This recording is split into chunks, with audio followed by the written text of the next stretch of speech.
Hello, we are going to be doing underglaze. Underglaze is painting on clay. So we have bisque fired our teeny tiny little houses or piggy banks or whatever other sculptures that we've done. They're white. They are a little bit harder than when we played with them with clay, and they're ready to be underglazed. These are so fragile, so if I hit this edge of this tree trunk or this top of the chimney, if I flicked it, it would break right off, or if this hit another sculpture, it would break, so please be very careful. They are fragile. What we're gonna do is we're gonna set this down on a plain white piece of paper. So that's where it's gonna set, is right on a piece of paper, so it doesn't get all over the table, okay? Your job is to grab a little cup of water. I only filled it to here. This is so that you can switch your colors.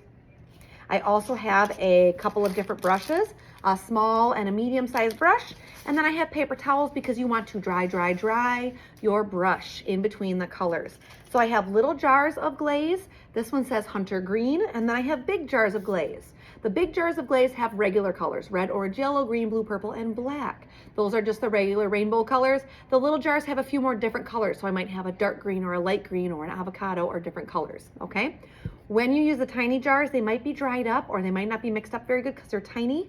So you want to unscrew them, look inside. Oh, this one's not stirred up very good. So you can take the back end of the brush. If I open it, take the plastic off, take this plastic tube off the top. We can throw these out. We don't need these, okay? So here's my brush. I can take the back end, the part that does not have the bristles, and I can stir it up. And now it's ready to go. I can take the paper towel and I can wipe this part off, and then I'm ready to use my brush like a regular brush. So if you're going to use a big brush like this, it is for big areas like this tree right here. If you're going to do teeny tiny areas like way back here where it says my name, Hookem, I'm going to use a teeny tiny brush. Look how little this guy right here is. You can't quite see it, but when I open it up, you're going to see. Look how teeny tiny that is right here. Isn't that itty bitty? So that's for teeny tiny little details. You can grab maybe 2 or 3 brushes, but you are gonna have to wash each brush when you're done, please, okay? When you look inside of the underglaze container, see it's kind of a green color, and then this one says dark green if you read right here. When I open this up, it looks pretty green, but it comes out a slightly different color when it's been fired in the kiln. So what I want to do is pick one place to start. Let's say you want to do your trees and your bushes first. And what you're going to do is you're going to dip right into your color. You're going to either hold it in your hand if you're comfortable, or you can set it down on your paper, and you are going to paint like you're painting a picture. So I'm going to dip in my color, and I'm going to either brush like this, brushes back and forth, brush like this, or I can't get in the areas, I'm going to dab into the areas like this. Sometimes the brush can't get all the way in there, okay? So the color that this is right here, that green, that's what color it's gonna be. I don't want any white spaces, so I'm gonna try to get up underneath there, up inside those little areas. And if it's lighter right there, I can do a little bit extra there. So it's really light, let's say right up in here, I can add maybe like a second coat on that. Just make sure all the white spaces are all filled in really nicely and neatly. When you're done with green, let's say I've done my treetop, this treetop, all of my grass that's gonna be around here, I can dip my brush in my water, swirl it around, pull it out, dry it on a paper towel. You want your brush to be dry. So now this is all dried off. Now I can choose a different color, okay? If you want to see what the colors look like, you could also look at this spoon and this little map that I made. So this shows what the colors are going to look like when they're done, because they do look slightly different inside the jar versus when they're fired in the kiln. So this is like paint, except it has to go back into the kiln. Once I'm done glazing this, which means green, brown, red, orange, yellow, blue. Once I'm all done glazing, it has to get cooked back in the kiln one more time. Before it gets cooked in the kiln, before we fire it again, you need to decide if you want yours to be shiny or matte finished. Shiny means it has kind of a glare and you can see spots of like light shimmering on it.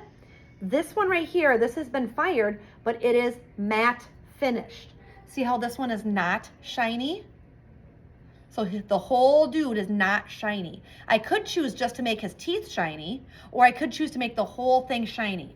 The way to make it shiny is, this is one extra step if you want to, but once you're all done painting all the colors, you take this one right here, this is called clear, and you dip your brush in clear and you gobber the clear onto the whole thing wherever you want it to be shiny. So maybe I just want my lake to be shiny, or maybe just my house. I would just put this clear on the lake and the house. If I want the whole thing to be shiny, paint the whole thing. This is a trick color. So here's what it looks like inside. Oh, sure, now I can't open it. There it is. So inside of here, what color does that look like? Yeah, it's like a light pink. So when I put this on, this whole thing is gonna be covered and it's gonna look like a whole light pink mess. I'll show you what it looks like. So I'm gonna dip my brush in. See how that looks like pink? So I'm gonna put this on top of my green tree. It will come out green, watch this. When I put my pink on top, look what it does. It's turning my tree like a light pink, and it's gonna look like that when it goes into the kiln. It's okay. This is clear, I promise.